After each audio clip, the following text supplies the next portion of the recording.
Hello, everyone. Welcome to AEC Unplugged. I'm your host, Danielle Gray. I currently serve as the Director of Knowledge, Content and Knowledge Resources at SMPS HQ. And it's been a while. I have not done an AEC Unplugged. Our team, I want to thank our producer in the back end, Devin. We both were like, wow, we haven't done this in a while. So happy to see you in a way. You see me, I see you. So thanks, David. We're excited to have you. If you have never heard of AEC Unplugged before, this was kind of started as a passion project, really just wanting to meet and talk to in an intimate way our thought leaders, not just, hey, this is the session that they're doing or just more transactional. We really wanted to like get to know people. And so that was what it really is about. We are definitely in the age of AI, but we also here are about HI, which is human intelligence. So we just really want to connect. And that's what this is here to do. So let us know. Speaking of connection, let us know where you're joining from. Right below in the comment section, just mention where you're joining from. We want to know where you are in the world. I'm in Atlanta, and it's still nice outside, but I don't know how many more weeks I have left. But I'm from the South, so I won't complain. All right. So, also, if you want to go back and see any of previous AEC Unplugged episodes, you can do that on the SMPS HQ YouTube channel. You'll be able to see there's a playlist, and feel free go through them. Go through them. There's several episodes to browse through. So again, thanks for being here. A few announcements. Those that are celebrating, it's Construction Inclusion Week. So happy Construction Inclusion Week to all of you. And also, let's go ahead and share some of our upcoming programming. I have to share that. So we've got the emerging trends in AEC marketing and business development. That is free to all SMPS members, brought to you by the SMPS Foundation. That's coming up October 21st.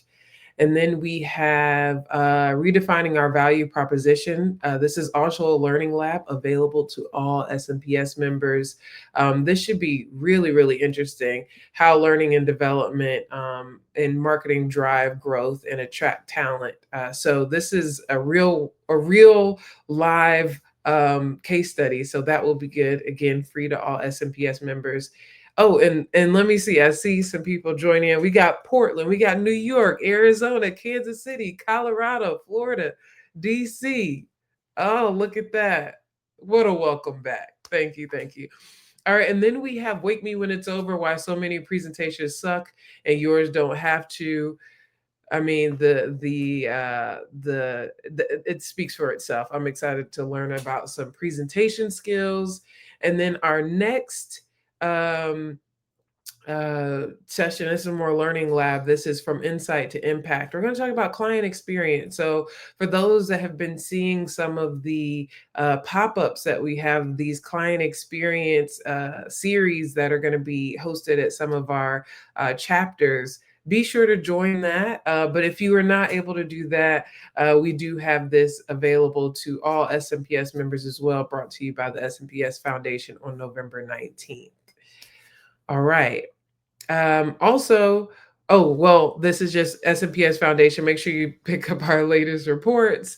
And what else is that? I think we have a webinar by Christopher Penn. So if you weren't able to join, we had AEC.ai last week in Denver. It was a full house, 200 plus people in the room. It was amazing. We learned, we laughed, we probably cried with some of those prompts, but it was a fantastic learning experience. So this is something for those that were able to attend and maybe weren't able to, but some adoption to compliance, talking about some different ways we can use our guidelines and templates to help us with, just having the right framework for our firms. Also, we are having an AI webinar or masterclass series coming up in November, which Christopher Penn will be starting us off. But after that, we're going to have Kristen Couts. Troy Parkinson is going to be joining as well, and we've got Joshua. I'm not going to butcher his last name, but he is fantastic, and he's talking about business development. So we're really looking forward to all of those. And then finally, I think what we have here is a call for presentations. Amplify will be having, you can submit your proposals if you want to speak. We love to see you here at Amplify. So be sure to join in. That is going to be, the proposals are due October 24th. And yes, okay. So I think that's all. I think that's all the things. We haven't been here in a while. We have to catch up. So let's get into our episode. I told our guests that if there was anybody that I wanted to start this back up with, she is the person. She is such a great energy, light, and also really knowledgeable about so many things. So that's why we're having her back, because she's been here before. So this is winging it to winning it, untangling AEC proposal chaos. So I'd like to welcome Dhoreena Ventura to our show. How's it going?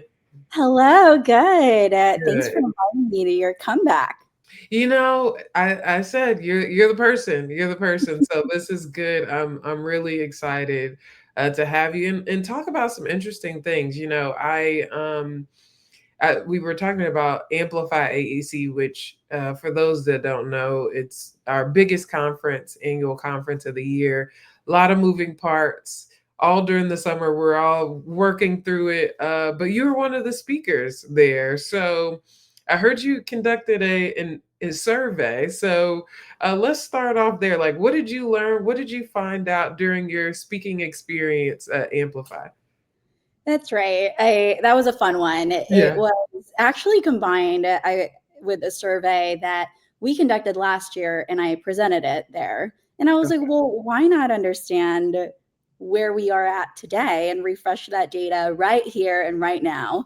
And so we did live polling there. And what we found at Amplify was both validating and eye-opening. I think the survey reflected the reality that AEC marketers are in and really already know. It's fast, it's reactive, and it's often chaotic, right? Mhm. So last year we presented, and this one is always like, this needs to be higher, that 64% of marketers said that firms submit proposals the same day that they're due, right? Okay. So that Mhm. one is That one where tracks. it That tracks. tracks, and Yeah. they're like, it actually should be higher. And Uh-huh. then, when asked again at Amplify what the biggest challenges were, it also still exists today. It's the disorganized content, and we'll share some of those stats here for you today as well. It's the disorganized content. It's the lack of time and resources, too many manual processes. So when you really combine this with teams spending 1 to 2 weeks preparing submissions across complex, multi-stakeholder efforts, this is now combined with timelines and inconsistency. And it's easy to kind of fall into this feeling of always running a relay race that like never ends. Can you imagine that? And then, the most telling that we'll go into deeper is 1/3 of respondents said that they still don't have a clear ideal customer profile. So, or they're ignored when RFPs come in. Mm. So that means that teams are spending scarce hours chasing work that isn't even a good fit, or going after like, or trying to fit a square peg into a round hole. So Mm. really the biggest takeaway from Amplify was, I love talking to marketers in AEC because they're just the most talented and the most committed, but they're stuck in a system that's reactive by design, racing after deadlines, silos, and trying to keep content together, really. Well, and I want to ask the audience that's here today, does this surprise you? Do you feel like, two-thirds of firms lack confidence or clarity in aligning proposals with with an ICP. Do you find that to be true? You don't have to tell on your firm if you don't want to, okay? But I am interested in what you all have to say about that. So as you bring in your comments, we'll definitely respond to those. Now I want to go into our next question here, which is, when firms are deciding which RFPs to chase, we kind of talked a little bit about that. What separates the focus team from one that's chasing everything? This is great because focus really just starts with clarity. And in the survey here that you see, or the live polling that we did, only about 14%, 14 of marketers said that they're very confident that their firm has a well-defined ideal customer profile. But as you see here, nearly half said that they try but don't always enforce it. And another third said that they either don't have it or they just fully ignore it. So really, the firms that we work with that consistently win and that have great success rates don't just have an ICP or an ideal customer profile, they actually operationalize it. It's Mm. not only part of their business, it's a part of their culture from the top down. So when evaluating new opportunities against clear criteria like profitability, project type, the client relationship, and alignment with not only goals, but also the values that you would bring in and that client would bring in to the ones that you already have. So again, they're treating go, no go as a discipline and not just a formality. By contrast, the teams chasing everything or throwing spaghetti at the wall tend to rely on gut feel or fear of missing out. Mhm. Or one of my customers said, it really depends on the type of coffee that our leadership had that day No way. on what we're going after. Yeah. So again, without structure, every RFP feels urgent to AEC marketers, and we burn out chasing volume instead of value. And so the focus firms that I've seen bake qualification into their DNA, they use data to learn which sectors and client types yield to like the best margins and repeat work. So marketers will have the ability to say no, and that is such a gift in order to Mhm. be able to bring that to the table and have a seat there. So that alongside ICP will free up that time to pursue and win the right work. No, I do have a follow-up question, because I do think there's something to like the gut feeling, right? Like this is like more on that human side. I think it seems like having gut feelings, you want to trust your gut, but also having this with it would be helpful, right?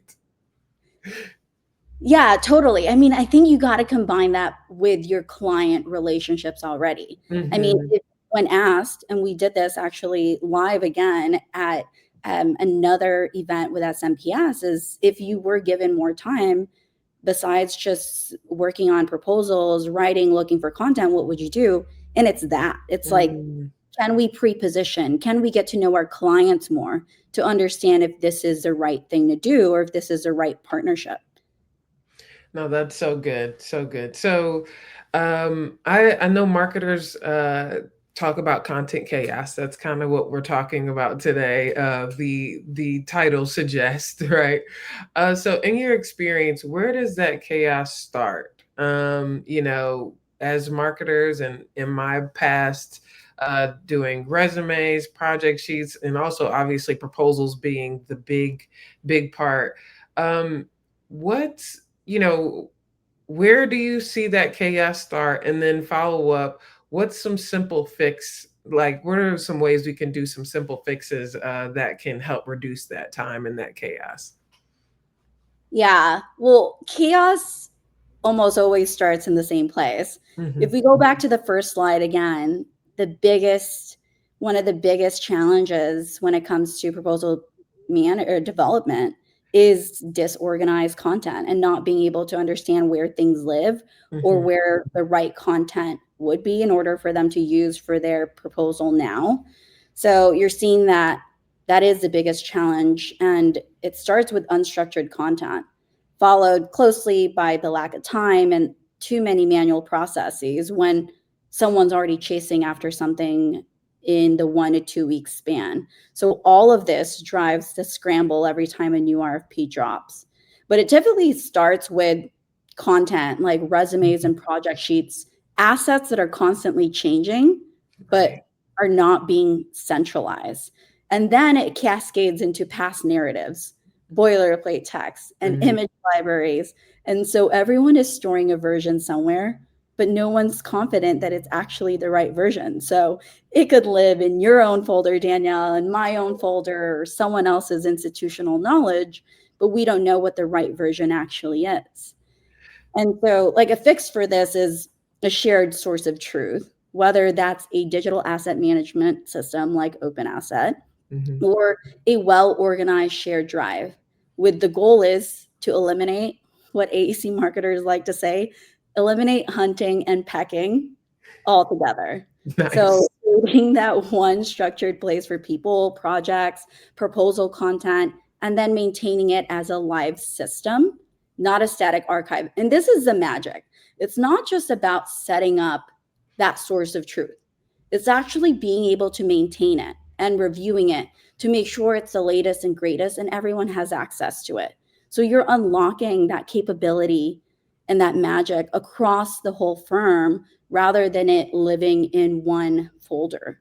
So it's again being able to maintain that input so you have amazing output to go along with it. And then when that's in place, that's really when automation becomes a multiplier, right? You Mhm. can't automate like chaos. Like you just can't. You need to be able to have humans in the loop in order to organize it because we know what we put in front of people and what's won, and we have that data, and Right. then you optimize it. Well, and I'm looking at that too as we talk about, like, automating and AI specifically too, right? Like, again, AI is everywhere. We just came from a conference with AI. And there's a lot of buzzwords, so where does it genuinely save hours? And what small guardrails do you keep outputs accurate and on brand? Like, and I want to follow that up because that's a lot of words, but one is, what do you use AI for, and what can it be used for to help save hours? And then, what do you not use AI for? I think too is a question too, just personally. Yeah. Well, let's look at the data here on where Hmm. automation and AI could actually help or what marketers feel like it could help with. And as you see here, the most immediate time savings from AI in the AEC space is from that like repetitive content generation. Hmm. So 60% of marketers are saying it could help with resume and project sheet generation, or of course, searching for content. Because AI is great at surfacing the right past examples and pulling the most relevant project, the right staff profile, or the right paragraph from 100 past proposals that it analyzes, where it just turns that where is that file again to now it's just a one-click task. But the key guardrail here is what we were saying earlier, it's context. It works Hmm. best when it's grounded in high quality data that is being reviewed constantly by us humans. So firms that are investing in maintaining clean projects and people information see far better outputs because they know that it's all about what goes in comes out, what goes is Right. what goes out. Hmm. And again, going after that guardrail is that the second one is human review. Right. Always, AI will get you a strong first draft and curated, shortlist, but marketers should always add that final narrative, ensure the tone, terminology, and references to really reflect that brand voice. We're the ones that know what will stand out and what's unique about us in order to win. I mean, I always I just saw this recently where even a company like OpenAI is hiring a storyteller, Hmm. right? A human storyteller to be able to like tell their story. From a tech company that is producing a lot of AI, there's a lot of generic stuff on there.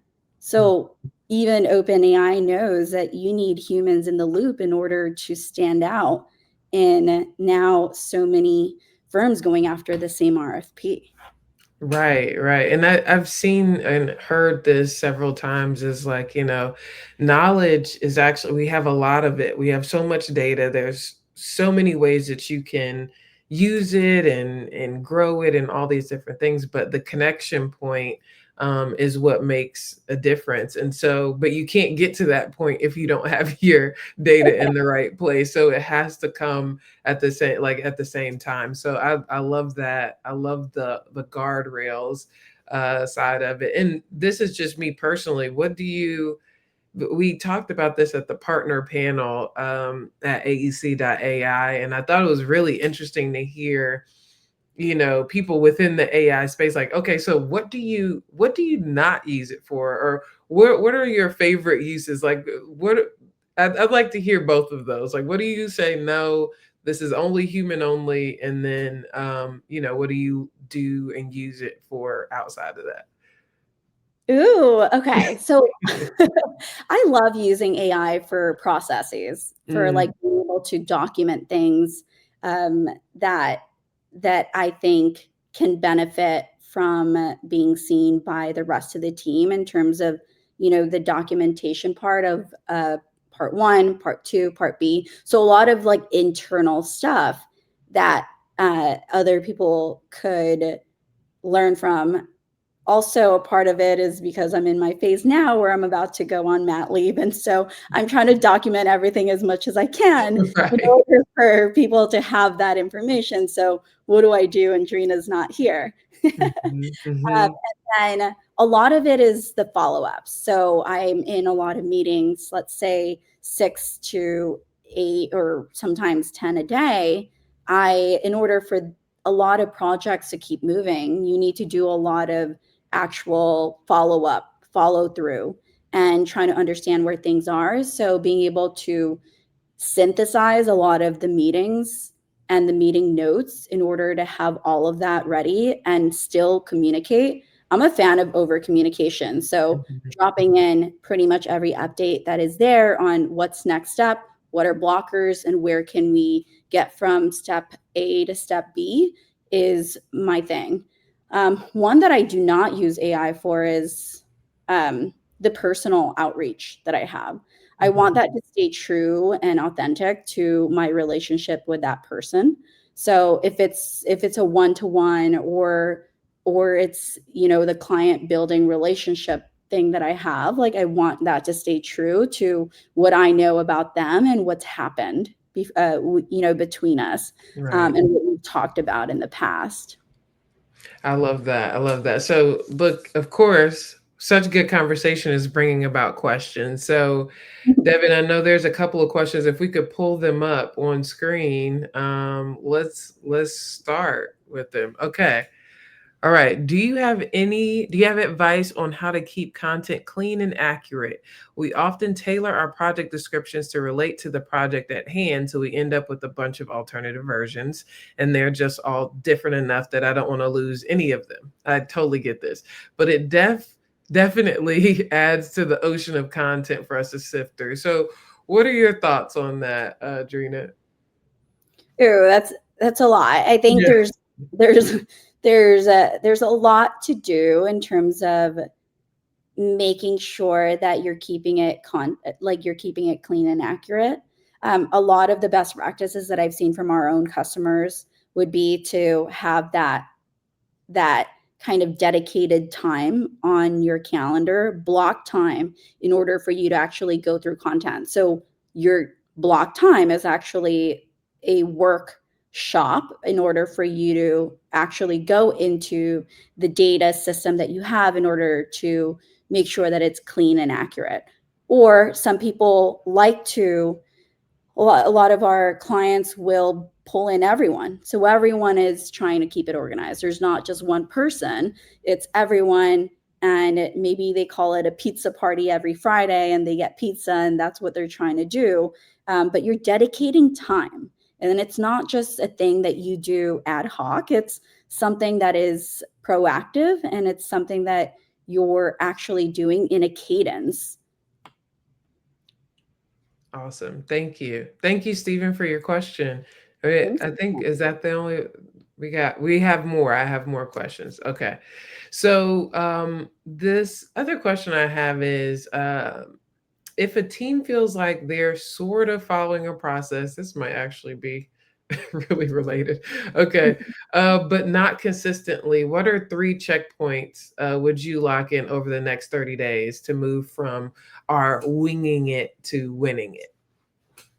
Yes. Well, if a team is in that sort of stage, Hmm. which, we saw actually 60% of respondents admitted that they are, the Hmm. first step is to really start small and lock in the checkpoints and turn that intention into habit.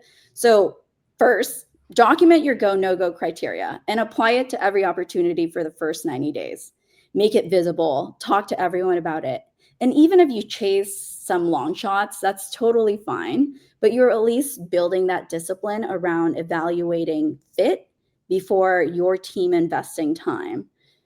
And then, second, that single consistent repository for content is a must. People, data, project sheets, boilerplate plate text, past proposals, and visuals.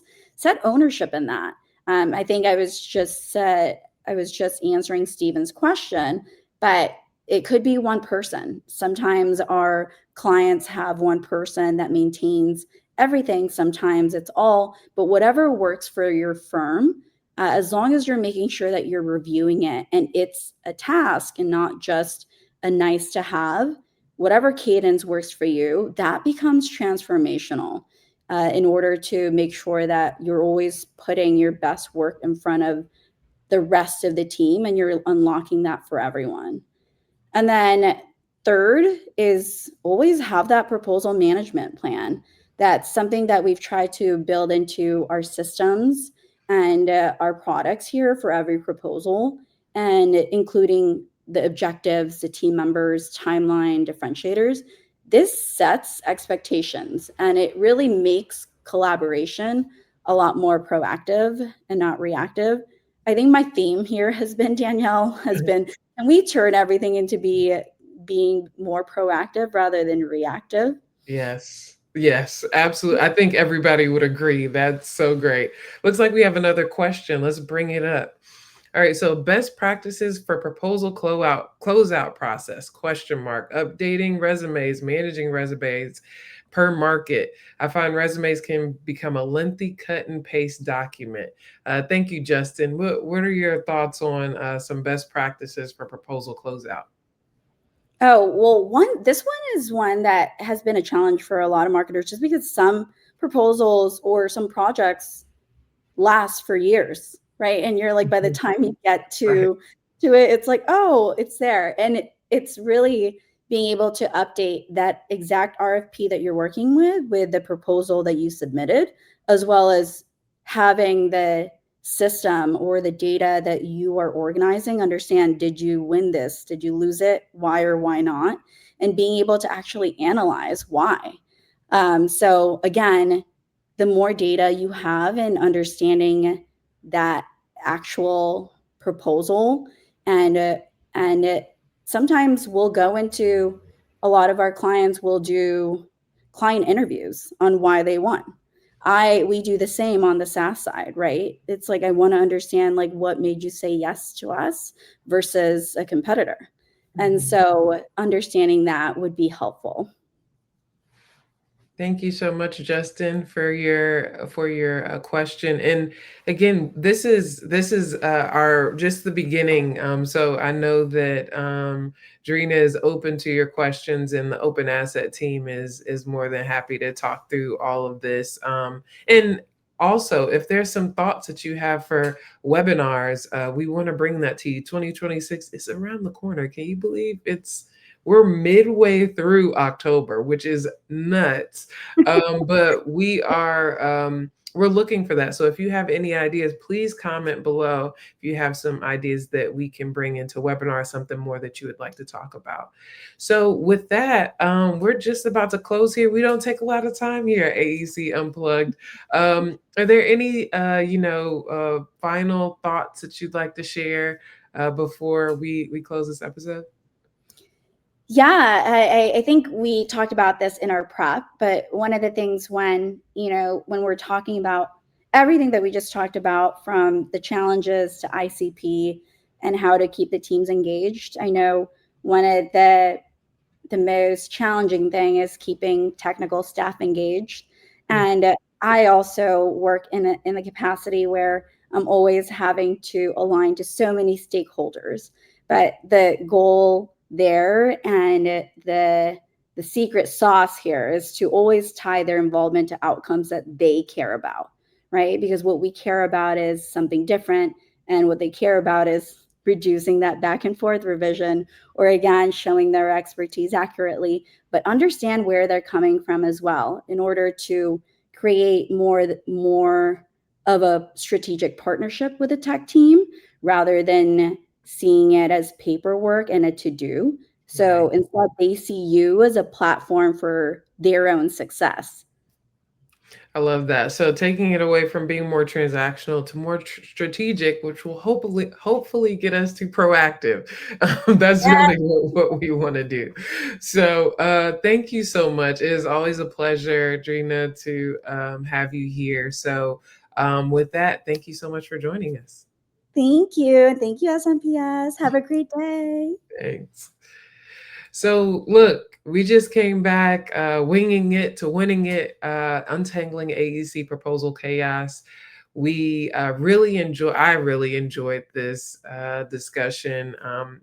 Talking about AI, but talking about proactivity, talking about what other marketers are experiencing. Like, you are not alone. That was something that really helped me, and what actually brought me to SMPS in the first place as a member was, I'm not alone. Oh my gosh, other people are experiencing this, and how can we overcome it together? So with that, I want to remind you of our upcoming programming. We have emerging trends at AEC Marketing Business Development coming up on the 21st. We have Redefining Our Value, another learning lab available free for members. And then we have Wake Me When It's Over. Just presentation skills, guys. You definitely want to join in for that one on October 30th. And then from insight to impact, that's our client savvy connection with the SMPS Foundation, talking about the client experience. So this should be very interesting and timely. So make sure to stay updated. We have plenty of foundation reports available to all of you SMPS members and future SMPS members. So go ahead and join if you haven't already. And finally, we have our AI masterclass that's coming that will have a graphic very shortly. And also, this is available right now that you can watch, from adoption to compliance with Christopher Penn. With that, thank you for joining, and thank you for all of the people that joined us. Saw SMPS Philly, Central Florida. We had everybody from, let's see, New York, Arizona, Kansas City, Florida, Washington, D.C. It is flattering and humbling that you all join for AEC Unplugged. So until next time, if you can't do something different, I hope this helps you see. And oh man, I had it down. This is what happens when you take a break. All right, just be your best, okay? All right, thank you so much. See you next time.